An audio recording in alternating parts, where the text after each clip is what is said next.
Hello everyone, welcome back to the workshop. As you can see, I'm perched on top of my Black & Decker workmate, Decker Blacker as my grandma used to call it, but this is in here so that we can do a bit of spray priming. Before we do that though, we need to go over to the bench and have a look, see how well the citric acid removed the rust. So we'll go over there, we'll have a look at it, and then we'll have a look at getting some coatings applied. Right, let's go do some work. Okay, we're back on tour inside the tank on the boroscope, and as before, it's a really terrible picture. I do apologise, but I think you can see, apart from some very light staining, which is quite typical, we got that with the other tanks. We are pretty much rust free, and yeah, I'm very satisfied actually with how well that's worked. And the only reason we've got that light staining is because we couldn't get in there to Scotch-Brite, agitate. And so what's happened is the particles have settled, and the tank isn't actually rusty. The particles have settled and they've left a stain. Excuse me. So what I'll probably do is redo the tank with acetone before I use tank liner. That's just a slightly discoloured patch. That's where the methylated spirits dried off. Again, not rusty, just slightly stained from where the last puddle of methylated spirits evaporated off. Yeah, I'm very happy. Very successful job. And if you wanted to, if your tank was in good enough condition, and I think this one actually is, you could just rinse it out with acetone, start using it, get some two-stroke mix in there, and that would protect it. But I'm going to do the chemical lining anyway, just to be on the safe side. But I don't believe that the tank is leaking, but I'm just going to do it anyway, and just basically inert the inside of the tank. What we're looking at there is the top of the tunnel and the seam as the tank curves up towards the roof of the tank. And it's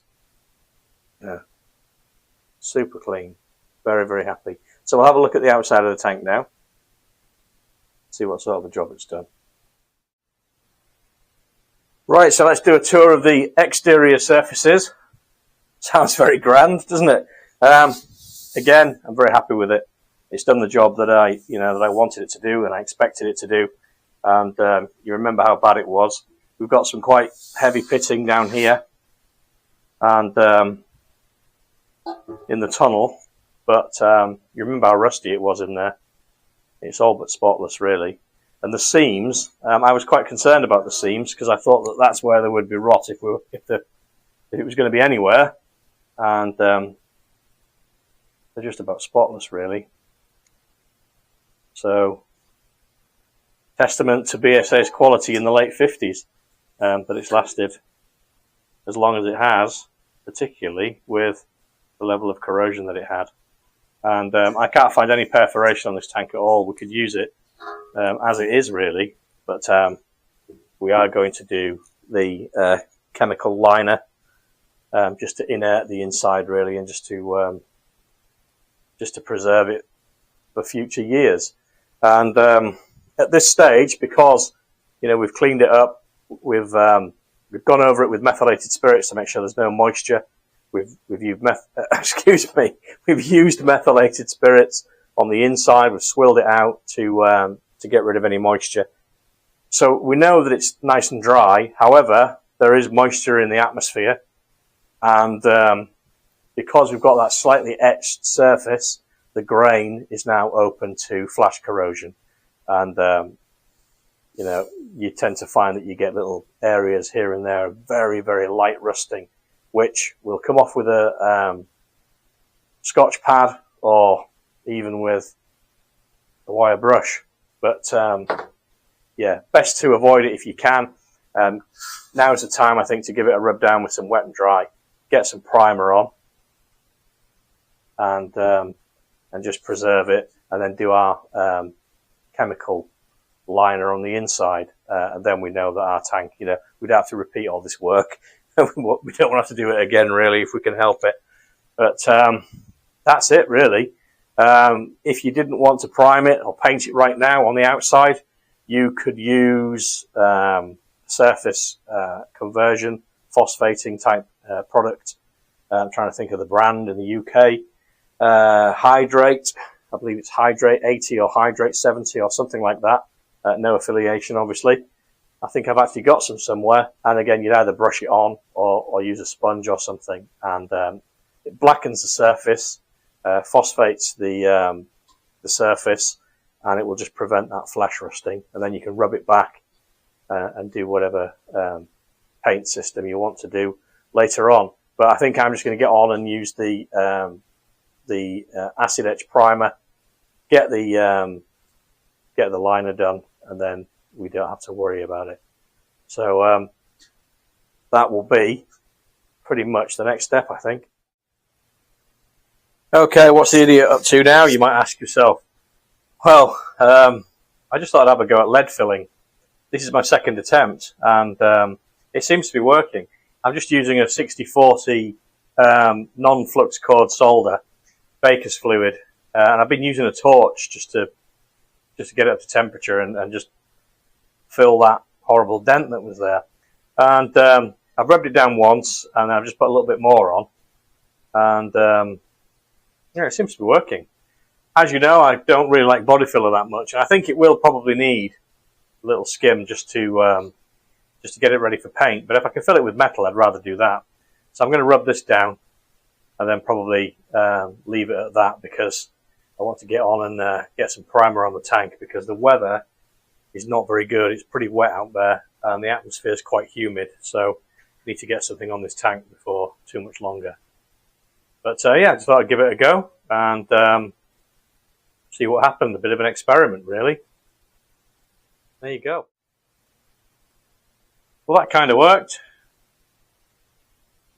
I think I need to dig out my big soldering iron, because it's quite difficult to touch up little areas without melting the whole shooting match.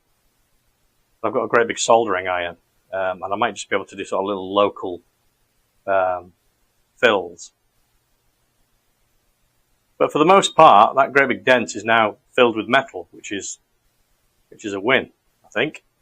Even if it needs, you know, very slim or very thin skim of filler over the top before the paint goes on. Yeah, a little experiment, just something I thought I'd give it a try, and now I have.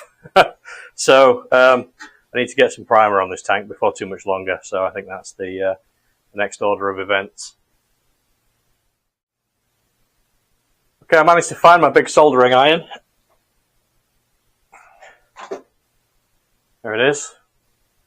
And, well, I couldn't resist another go at it. So I've been playing around, and it's worked quite well. The lighting's terrible. I do apologise. It's just all reflection. Hard to show you, really. But all of that dent has come out. There's one little bit there where I didn't quite fill it enough. But if you can see that, it's almost like a little thumbnail indentation. I'm not going to go over that, I don't think, because I'll probably end up melting the whole thing and going back to square one. It's a little bit flat in places. I think it will need some stopping putty or just a very slim skim filler. But I'm pleased that that sort of big dent is all filled in with metal now. So yeah, little experiment. Worked quite well. Worth a try, I think. Okay, I need to clean up this midden that is the workshop. It's an absolute tip. And then I'll get the Black & Decker workmate set up so that we can put a bit of primer on. We're going to have to do it in here, so I'm going to have to cover a few things up because the weather outside is just appalling. Just rain, rain, and more rain. But do need to do something with the tank, so we'll get set up, we'll get some primer on, and then the last job will be doing the internal sealant. I've decided to do the outside first because I'm not really worried about the inside. I know the tank doesn't leak. I need to get that done, and I need to do it before we get any flash rust, but I'm more bothered about the outside. I don't want to have to repeat the whole process all over again. So, okay, primer time. You can probably hear by my muffled tones that I've got my respirator on, my face welly. And I'm warming the workshop up with my heater. And I've got a dust cover, a dust sheet over the milling machine and over the D7. Try and protect it as much from overspray. It looks like a Scooby-Doo monster, or one of those empty houses that you see on movies where they've got sheets over the furniture. Why is it called a dust sheet? Because every time you go to use it, it emits huge clouds of dust. But anyway, it should protect the workshop a little bit. So let's get a bit of this etch primer on.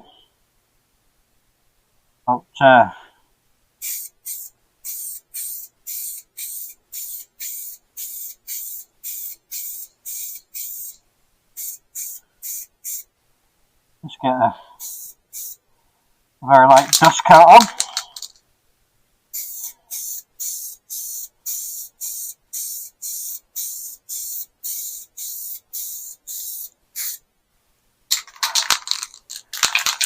And you'll be able to say, do you watch that Retromeccanica channel? It's just like watching paint dry.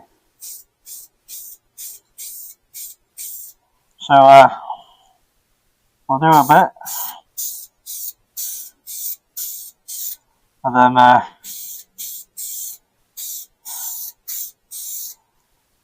shall switch you off. And, move you a little bit. Switch you off and then do a bit more. Because I don't imagine it's the most exciting thing watching me do this. And as you can see, it goes on quite nicely.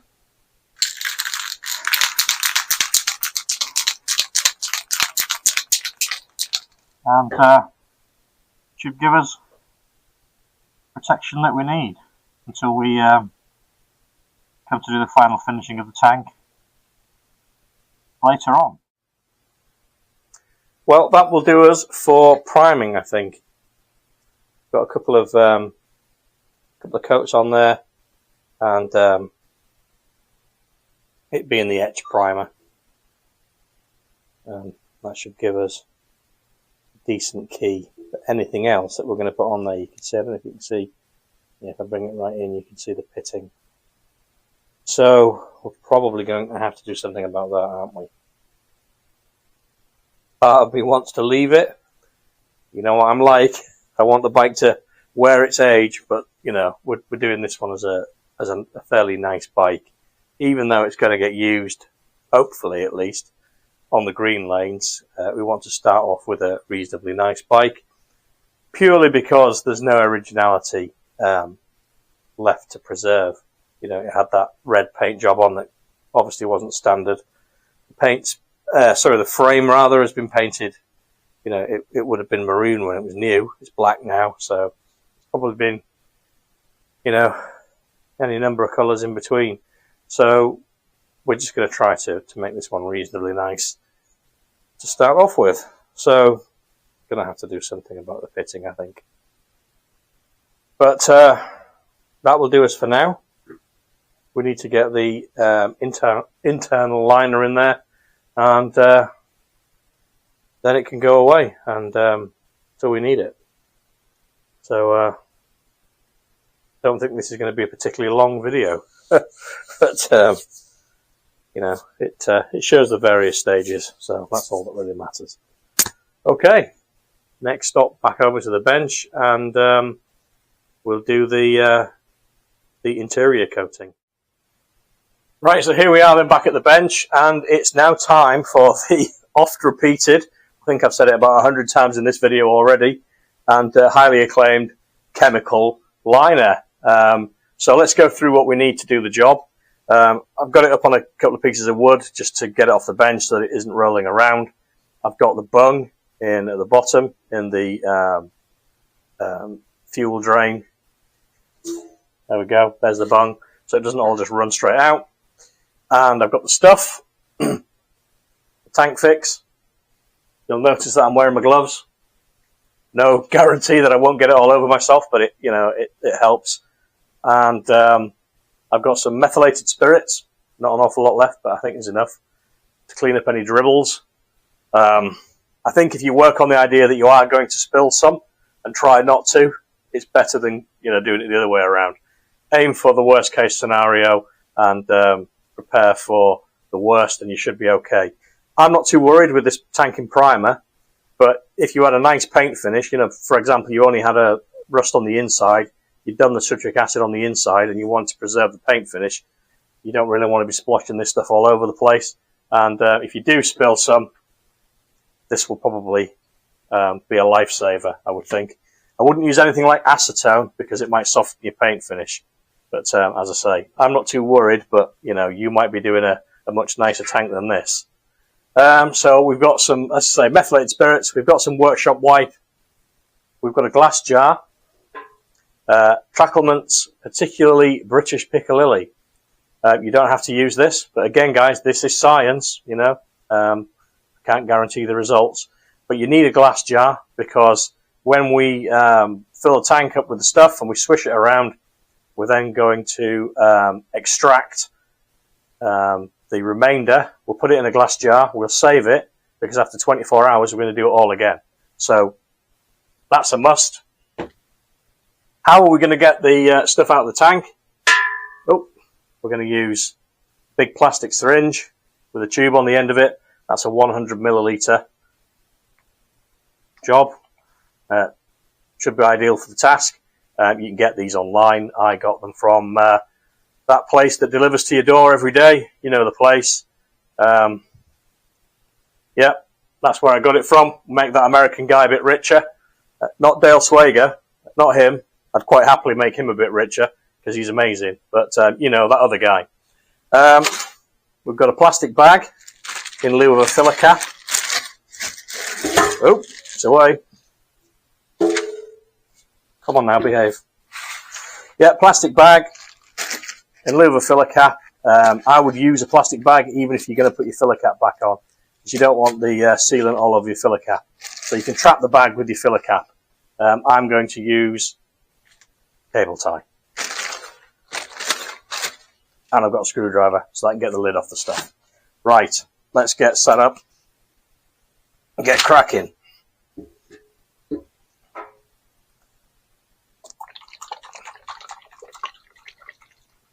Right. The first thing to do is to get this stuff into the tank.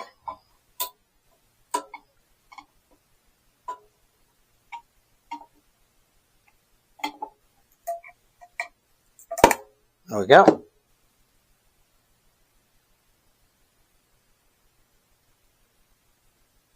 If you can see in there, it's a kind of a golden syrup colour. I wouldn't put it on your waffles though if I was you.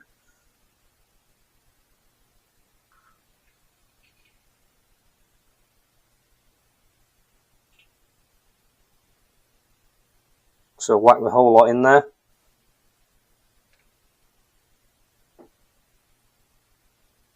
It's not too pungent. I have got the window open.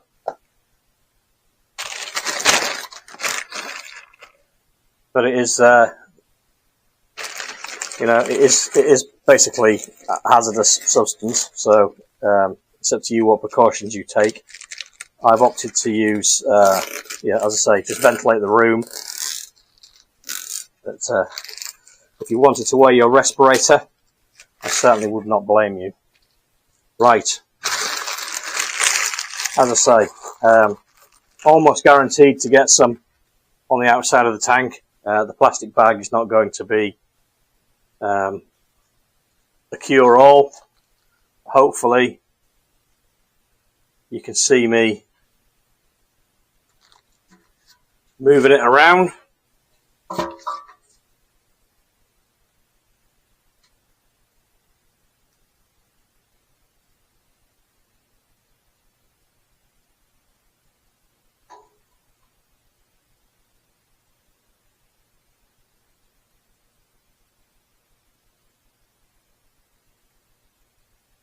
And I'm just going to continue doing that probably about 5 minutes, maybe a little bit longer, until I'm satisfied that I've got the stuff everywhere that I need it. So I'll bring you back in a few minutes when I've done a bit more salsa dancing around the garage, and we'll decant. Okay, at the moment I've just got the tank tipped up. I've had it tipped over to one side so that everything flows over to the filler side, and now I've got it tipped up so that everything that's excess drains down into the bottom of here, and then we can go at it with the syringe and get the excess out. A good idea to, if you can, have a look inside with your torch and just look as far as you can, really, to make sure there's no dry patches. It's really obvious when you've missed a bit because it stands out as a dry patch, because it kind of goes very glossy when you coat everything with it. So it's very difficult to see, obviously, over the other side. I'm not going to put the endoscope in there. I'm just going to take it as read that I've covered everything, because I've covered everything on this side, and I've done as much sort of moving around and turning the tank over on that side as I have on this side. So we'll give it a couple of minutes for everything to drain down, and then we'll go at it with the syringe and remove. Okay, I can't see any more movement in there, so let's give it a go. Get the syringe in there and start to lift this stuff out.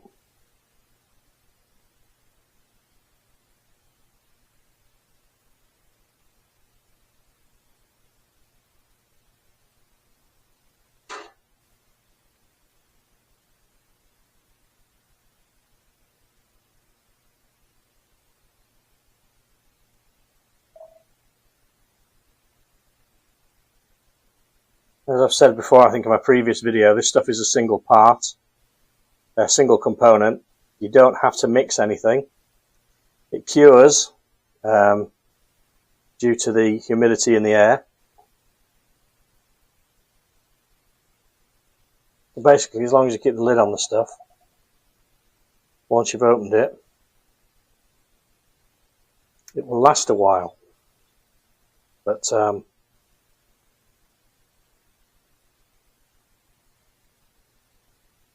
we should have more than enough to do this tank. See where it is now.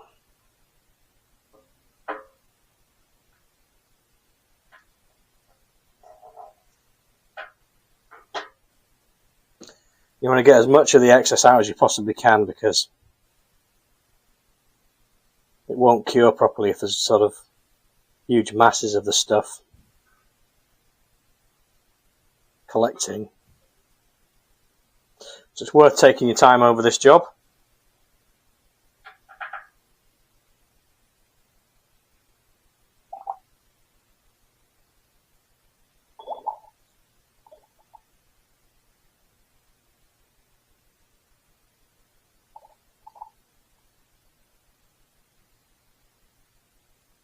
Right, so I'm going to keep at this. I'll tilt the tank up and just sort of wait a few minutes each time, just to make sure that we get everything out that we can get out, and then I'll bring you back and we'll close out the video. Right, that's all of the excessive stuff out of there. The tank is wet all the way around that I can see, which is good, and that's pretty much the job. We now leave that for 24 hours. It doesn't cure, but it kind of tacks off, and we go at it again. We do exactly the same again, exactly the same coverage, suck out the excess, and then we leave it open for 7 days. And that's a minimum of 7 days at 20 degrees C. It's not quite that here in the workshop. It's 17 degrees C in here at the moment.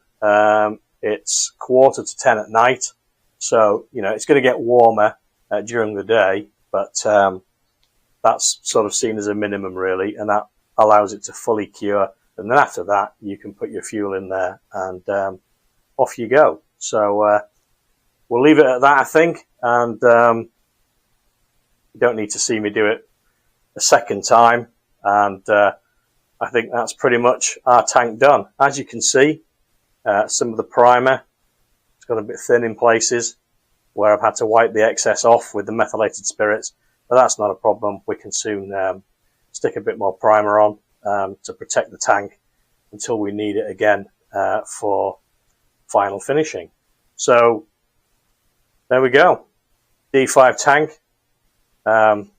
It was an unknown quantity.